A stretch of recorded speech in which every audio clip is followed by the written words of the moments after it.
Details of Diddy being abused at the Metropolitan Detention Center in New York have just come out, and allegedly Diddy had a nervous breakdown after being assaulted. Sources close to Diddy have confirmed that Diddy is allegedly thinking of harming himself, and with both Jay-Z and J-Lo being called as witnesses, Diddy is scared. According to a report from the Daily Mail, that's why Diddy had a breakdown. A person close to him apparently said, quote, "Spending the holidays behind bars was nightmare for him."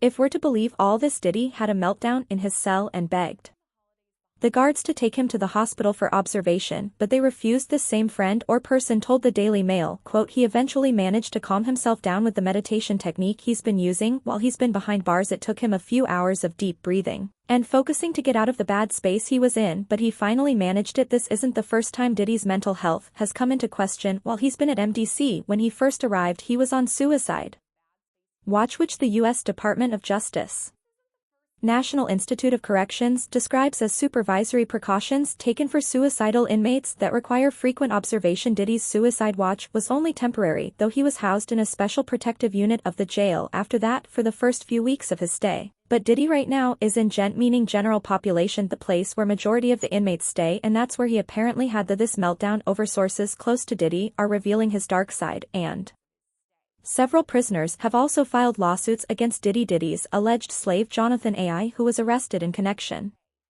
to a shooting that occurred at Trump's National Doral Golf Course in Miami, has given an exclusive interview talking about Diddy during an interrogation back in 2018. Jonathan revealed that Diddy was actually using him as a sex slave, and the gay mafia in Hollywood was forcing him to commit crimes. Yeah, that makes sense, but and Diddy personally, do you think it's possible he might take his life? It takes a certain individual to prepare itself to do a lot of years in jail from the lifestyle that he had. I'm not saying that he can't. I just don't see him to do time behind bars. Maybe if he be in a camp type situation, that's a possibility, but based on the lifestyle and what he done and what he's accomplished, if he had to go behind those bars for a lot of years, I think that he may commit suicide. He do a Epstein. Why you think he pull a Rosa Simmons and live the country? They was watching him, bro. They was watching him, and then I think that he had to turn over his passport. Even if you own your own private jet,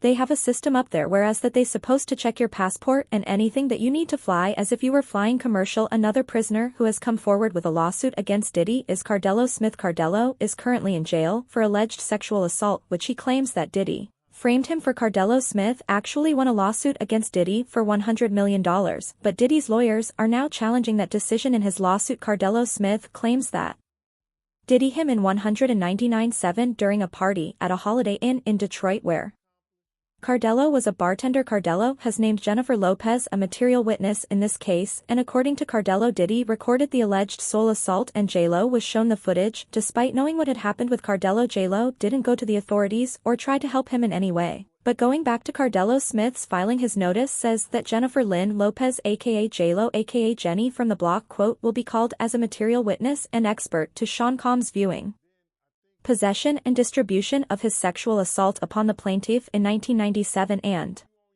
the orders of defendant Shaw Combs forcing Jennifer Lopez to remain silent about the videotaped sexual assault of plaintiff by defendant. Plaintiff states that the material witness Jennifer Lynn Lopez, also known as J-Lo and Jenny from the block, was engaged in a relationship with the defendant Sean Combs during 1999 and 2001, and that the sexual assault of the plaintiff was recorded, distributed, and held by the defendant at his New York residence and recording studio. And during the relationship with Jennifer Lopez, she was made privy to this video that was taken by Sean Combs and his employee Kirk Burrows. J-Lo has known this video existed and was in existence and took no action to make it known to anyone in law enforcement, and that she was even questioned by New York Police Detective Derek Palmer about this matter, and that the report will show that her answers to this tape was and still remains a resounding yes to its existence. And again, Cardello Smith writes that he wants to call Officer Derek Palmer as a witness because he says Palmer is the one who questioned Lopez and believes that he will have testimony that could help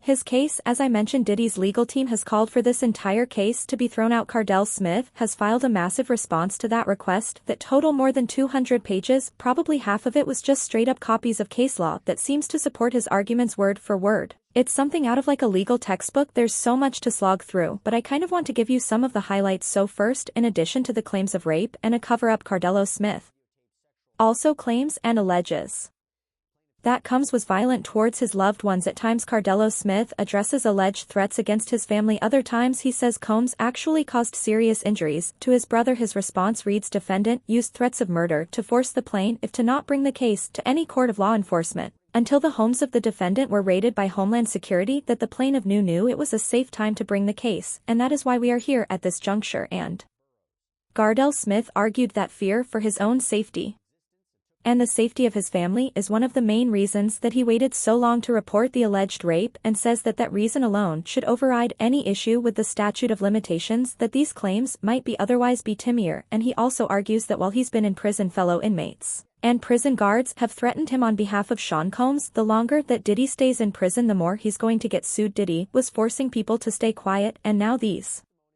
victims are all coming forward. Jay's and J-Lo are just the first to get sued, and as Diddy's case drags on, other names will be revealed too. Diddy is scared for his life and is desperately trying to get out. His team offered $50 million in exchange for bail, but the judge decided against it.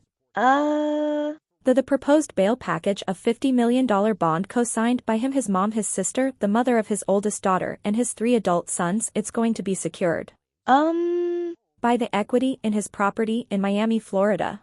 Home detention. His passport will be surrendered. The government said that's insufficient. They said look at the charges, look at the weight of the evidence that I just mentioned. They said they have allegations that he and his associates were trying to tamper with witness testimony last year so that they wouldn't cooperate with the government. What do you take away about who has the stronger argument in terms of bail? Well, I think his counsel has done the best they possibly can. I think bringing him there voluntarily is very smart.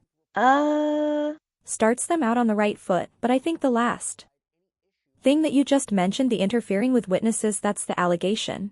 Yeah. If that's true, or I should say, if there's real Odessa that happened, I think that might tip the scales in favor of not letting him out pending trial, because I think, and you know this, I think judges take an extraordinarily dim view of that, and that might be the factor that tips the scale against him. But I think as far as a tactic, I think it was very smart to do what they did, and to say, look, you know, he's here, you didn't have to track him down, he's got a real defense here, he's doing everything right. At least right now, I'm not sure it's going to be enough. At the end of the day, Diddy is facing the consequences of his actions now, and he's scared of getting sent to Gen Pop. Pete's don't last long in prison, and Diddy is used to a life of luxury. Gone Deal says that Diddy doesn't have what it takes to survive in prison, and he might actually decide to end his life rather than spend decades behind bars. Right now, Diddy is facing life in prison for the sex trafficking and racketeering charges against him. He's suffering the consequence, and I don't feel bad for him at all, cause people was trying to talk to him, people was trying to tell him you couldn't pull them by the coat and let them know anything. You understand, they messed up the game, brother, when he put that _ out with them. Money, power, respect, it ain't never been like that. It ain't never been like that. You got your respect in the street that gave you your power, that brought you your money. Totally different thing. He let that money, power, and respect go to his head, but he had it as backwards. So I care what happened. Nah. He got enough money to buy his way out of this, so we think so. When you look at that video of him pissing around and he's looking worried, and you knowing him, do you think it's possible that he might commit suicide? When you a narcissist, there's always a possibility, cause you suffering, but I don't think that he could see himself in a cage. I don't think he can see himself behind those bars in those type of situation. It's too many real dudes that dislike him, but then again, there's a lot of real dudes that need help, and him being buying bars, he could probably help him. There are prisoners at the Metropolitan Detention Center who would try to hurt or kill Diddy the first chance that they get. These prisoners are here for the rest of their life, and they want street cred. Diddy knows this, and that's why he's scared. Things on the inside are very different, and for someone like Diddy who is used to comfort, it's going to be very difficult to survive. Keep in mind that Diddy would always allegedly drug his victims even if they were minors, or he would ask his guards to hold them. Diddy isn't a gangster, and this is the first time in his life that he's going to come face to face with real criminals that aren't afraid of him. So breaking news right now, Larry, I am just getting word. People magazine says it's got a source on the inside that tells them that P. Diddy is on suicide watch tonight. Do your sources confer the same information? Are they saying it was possible? Hey, real quickly, all that commissary stuff, he's not getting any of that cause people in the shoe have an abbreviated list, so he's out of luck. No ST for him. Yeah, he is on suicide watch. This guy thought he would have went home. All of a sudden he didn't get bonded. Remember the first night that he was there, he was like an overnight guest when they told His bond hearing now they checked him into the system and reality has hit him and I understand that he has a shrink coming by his cell to see him several times a day and now there's talk about putting him in it's like a bubble it's like a cell that has like a plexiglass wall in it where they have inmates watching you that's actually their job to keep an eye on the inmates that are on suicide watch another error that I guess some warden told you this there are sentenced inmates there. Called cadre inmates they don't have to be white-collar inmates, but they're doing maintenance on the building and the problem why there's a lot of violence there they have housing units and they're mixing bank robbers, drug dealers, rapists with white-collar people and this is why he can't go into a regular housing unit. Because somebody will take him out for sure somebody's going to get a lot of street credibility out of this people that are doing substantial time that know they're never getting out. They'll just kill a guy no questions asked you think that they'd suck up to him because he's got a lot of money and if he ever does get the commissary options he would be able to help them some people do I got to wrap it real quick okay. Some people do think that Diddy can help him but this guy's going to be locked up forever his case will probably take at least 3 years to litigate he'll stay at MDC there's rumors that he wants to go to Essex County Jail in New Jersey he doesn't like MDC he's a Marshals inmate there's no way they're going to transfer him back and forth I don't know several times a week 6 marshals to do it he's out of luck Jay-Z is worried about what could happen if he ends up like Diddy so he's trying to crush the lawsuit filed against him Jay-Z's legal team has requested multiple times for the judge to provide them with the victim's identity but the judge has refused like Diddy Jay-Z has a history of violence and if he's given the chance there's a good chance he will threaten the victim even.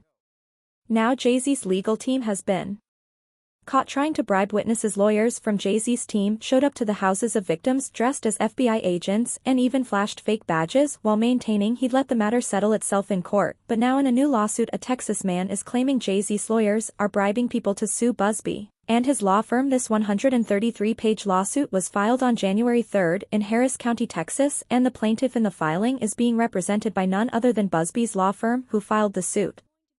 On his behalf now Jose Maldonado who is the plaintiff in this suit is suing Jay-Z's attorneys and his company Roc Nation but not C. Carter aka Jay-Z himself according to the lawsuit the defendants in this suit are Marcy Brand Croft her law firm MJ Legal Roc Nation and the law firm who is representing Jay-Z Quinn Emanuel Art and Sullivan. They allege the defendants conspired to obstruct justice by engaging in shadowy oper to illegally get more than 24 current and former clients of Busby law firm to turn around and sue them the suit claims. Roc Nation is financing this alleged effort while attorneys Marcy Croft and the law firm Quinn Emanuel are orchestrating this whole thing according to the suit the defendants' agents were pretending to work for the state of Texas and allegedly flashed big badges which the suit says wasn't very smart or careful but also illegal the suit states the defendants' agents offered as much as 10 grand to a former client to sue the Busby law firm but the so-called agents were allegedly caught on audio tape red-handed the suit claims attorney Marcy Croft who is a lawyer but also a member of Team Roc was orchestrating that whole effort then. In another recording those agents were describing in great detail the alleged criminal conspiracy the suit claims they went so far to admit the lawsuits would be reported in the press and some former clients already accepted money to join that alleged effort as I mentioned Sean Carter aka Jay-Z isn't named as a defendant in the lawsuit however the claims Roc Nation and Jay-Z are synonymous given the mogul is the founder and chairman the lawsuit acknowledges Busby's law firm filed the rape lawsuit against Jay-Z in New York federal court and as a result Jay-Z sued Busby's law firm in Los Angeles State Court but the suit claims while all of that legal back and forth was going on Jay-Z's attorneys who represent himself and his Roc Nation denied in open court and in the press their involvement in the alleged scheme now back to Maldonado's claims he claims the defendants used him as a pawn he alleges on behalf of Croft 2 people attempted to contact him many times and went so far as to go to what they believed to be Maldonado's home instead they went to his dad's house and allegedly identified themselves as federal officers after realizing they were at the wrong home they continued to contact Maldonado and Maldonado claims they were pushing once they got in touch with him he claims those individuals said they were with the state and they were putting together a lawsuit on behalf of Marcy Croft and the company she worked for the suit alleges Croft said she would assign Maldonado's case to someone who could get him a lot of money instead Maldonado contacted the Busby law firm and now they're suing for solicitation and civil conspiracy in a statement to the Houston Chronicle Busby said quote the conduct alleged by Mr. Maldonado is illegal and unethical we know investigators have gone all over the United States illegally contacting our former clients to try to entice them with money to sue our firm according to Mr. Maldonado we now know who is behind this effort We won't be intimidated nor deterred in our important work. I expect more lawsuits will follow as we continue to hear former clients report this egregious conduct." End quote. But Marcy Croft fired back against the allegation, saying the lawsuit reeks of desperation. She also told the Houston Chronicle, quote, "For over 25 years I've dedicated my career to exposing and dismantling networks of fraud and manipulation. I didn't ask to be a part of this fight, but now that he's dragged me into it, he should know that I'm not someone who backs down. Mr. Busby should be worried. Truth and justice are on my side, and I have every intention of holding him accountable." Former federal prosecutor Nima Rahmani says that he expects many more names to be brought forward in connection to Diddy in the coming days. Jay-Z is just the first. Obama, Trump, British royalty, and even world-famous athletes were all friends with Diddy, and if Diddy confessed, there are a lot of people who could end up behind bars. So that's that. Now as far as Jay-Z is concerned, this could really go one of two ways. This might be an isolated one-off case that he has to defend, or potentially it could be a Me Too type situation where other victims come forward. Obviously we saw that with Diddy and Cassie Ventura, so the coming days and weeks are really going to be telling. And Tony Busby says he has more than 100, maybe up to 300 victims he's representing, so it's going to be interesting to see if any of them also named Jay-Z and Nima, if such a high-profile name like Jay-Z has come out. Could more celebrity names be tied to these lawsuits? What do you think we can expect? No question, this may just be the first celebrity domino, and Jay-Z was unmasked as celebrity A, but let's not forget there's a celebrity B in that same lawsuit that allegedly witnessed the sexual assault of female celebrity, and there was someone who went on CNN earlier this week and said that his sexual assault was witnessed by another celebrity as well. So I think we're going to see more celebrity names identified very soon. All right, and Ronnie, thank you so much for joining us. As you said, this is one that has entered the court of public opinion. It's nice to have your actual legal advice on them. Officers who were present during the raid on Diddy's mansion have come forward, and allegedly baby oil was just one of the things they discovered. In reality, a lot more evidence was recovered in addition to all the video files. According to the officers, Diddy's mansion had rooms that were made for the sole purpose of rape, and Diddy is worse than Epstein. Once Diddy's trial starts, all of this information will be revealed, and Diddy is going down. There's a reason why Homeland Security was involved in this raid, and why such a big step was taken. For years P. Diddy's gotten a whole pass. He's actually created his own kingdom where he makes his own rules, and you got to follow his rules or you get penalized. And guess what, Laura? He's now in a federal penitentiary, and for the first time in his life he's facing his own fate at the hands of somebody else. And I will tell you, Laura, I've done federal cases, that's not the place you want to be. In federal court, 90% of federal criminal indictments brought down are pled outright. A plea deal is brought, and of the only 10% left, 90% of those defendants that go to trial, they lose. So he is looking at a daunting uphill battle to fight these horrible charges. Now Brian, one of the DHS agents involved in this raid on his Miami mansion, described what he saw inside the house, saying that, "In my opinion, he's as bad as Epstein. These women are young, either barely legal or barely illegal." Brian, this sounds like he was a monster. Yeah. Laura, I will tell you that this indictment was very detailed. By the way, too, your viewers should know there were over 300 subpoenas served, over 50 witnesses interviewed. Why is that important? Because the federal prosecutors aren't going to be leveling an indictment like this unless they have ammunition and they have cause to bring it. And the core issue at this case, which the feds have to prove, which it's looking like they can, is that P. Diddy essentially controlled these women, that he threatened them with stopping the money that he was paying them, that he spiked their drinks with drugs, that's been alleged in the indictment, and that he basically told them, "I'm going to ruin your life unless you engage in these freak-offs." And that's really what the prosecutors got to pro. And if you've got some victims, egregious conduct, end quote. But Marcy Croft fired back against the allegations, saying the lawsuit reeks of desperation. She also told the Houston Chronicle, quote, "For over 25 years, I've dedicated my career to exposing and dismantling networks of fraud and manipulation. I didn't ask to be a part of this fight, but now that he's dragged me into it, he should know that I'm not someone who backs down. Mr. Busby should be worried. Truth and justice are on my side, and I have every intention of holding him accountable." Former federal prosecutor Nima Rahmani says that he expects many more names to be brought forward in connection to Diddy in the coming days. Jay-Z is just the first. Obama, Trump, British royalty, and even world-famous athletes were all friends with Diddy. And if Diddy confessed, there are a lot of people who could end up behind bars.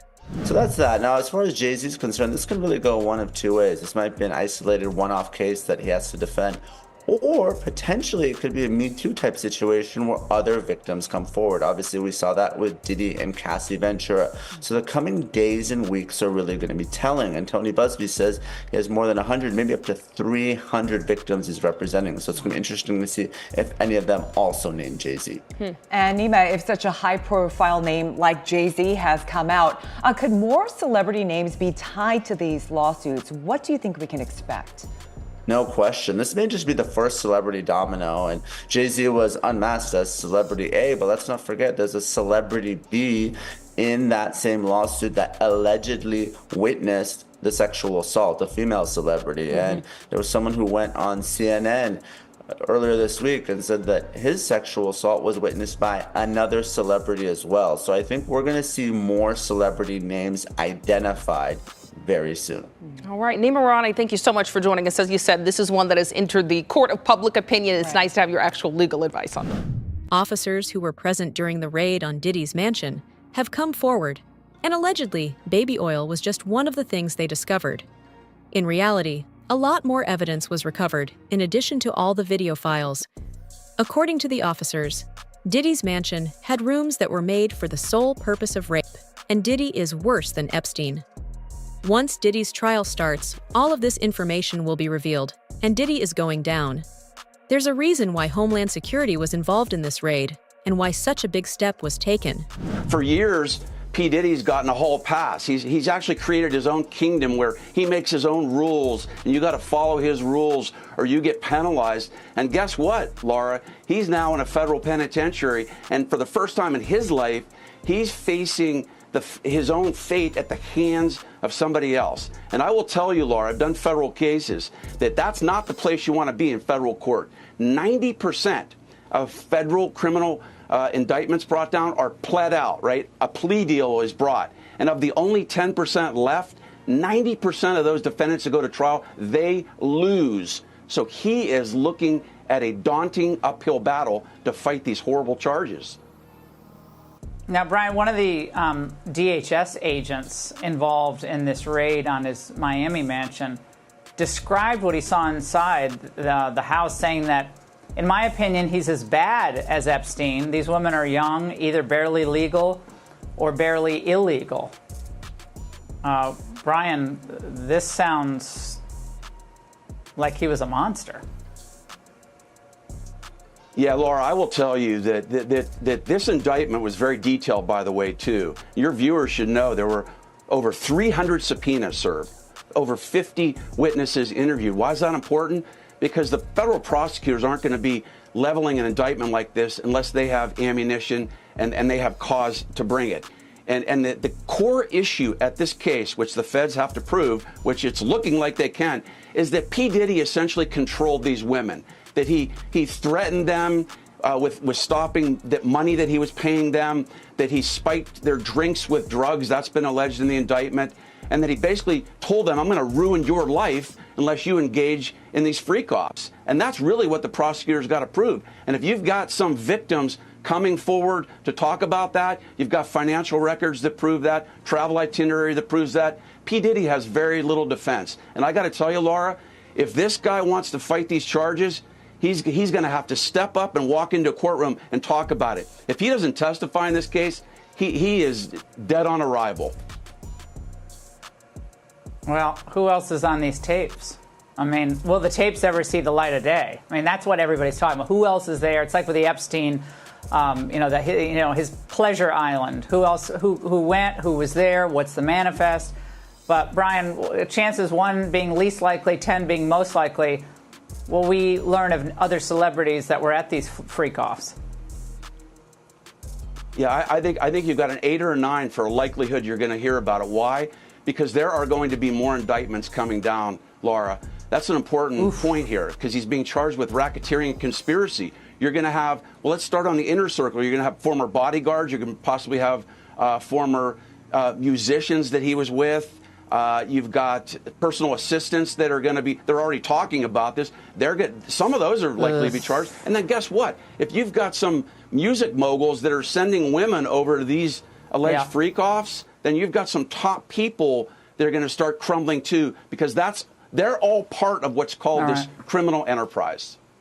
To make matters even worse for Diddy, a new lawsuit has just been filed against him for the alleged rape of 3 men, 2 of who used to work for Diddy.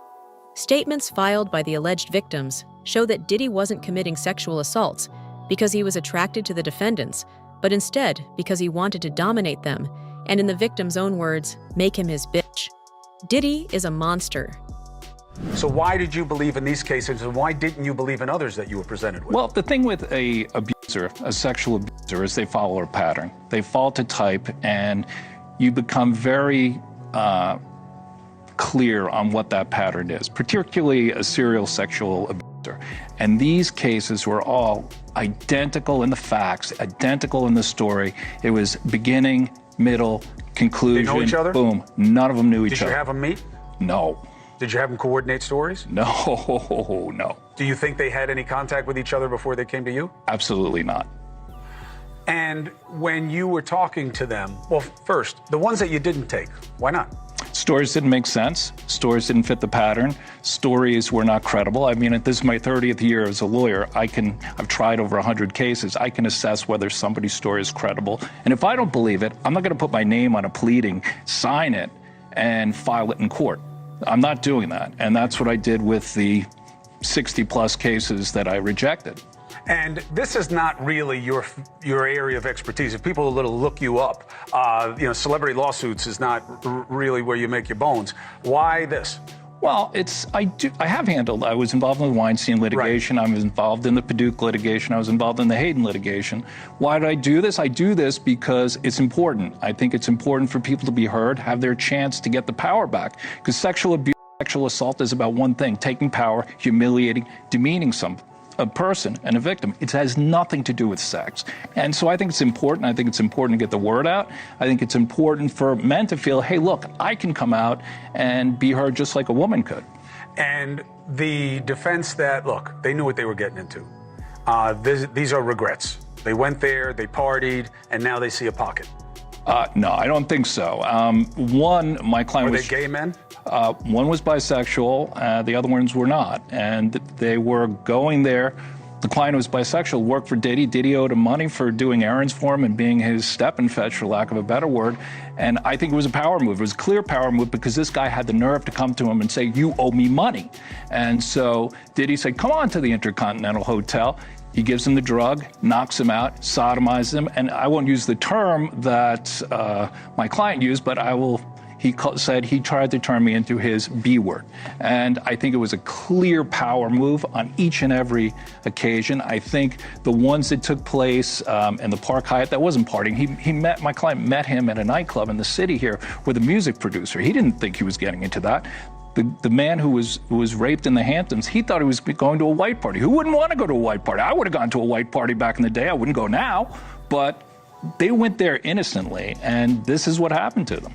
I never went. I appreciate you very much. We will follow the cases. Diddy's situation seems to grow darker with every passing day. From shocking allegations of abuse and sex trafficking to a string of lawsuits and high-profile witnesses being dragged into the fray, it's clear that his days of living above the law may finally be over. With reports of a nervous breakdown and fears for his safety, it appears that Diddy is struggling to cope with the reality of his situation. What do you think will happen next?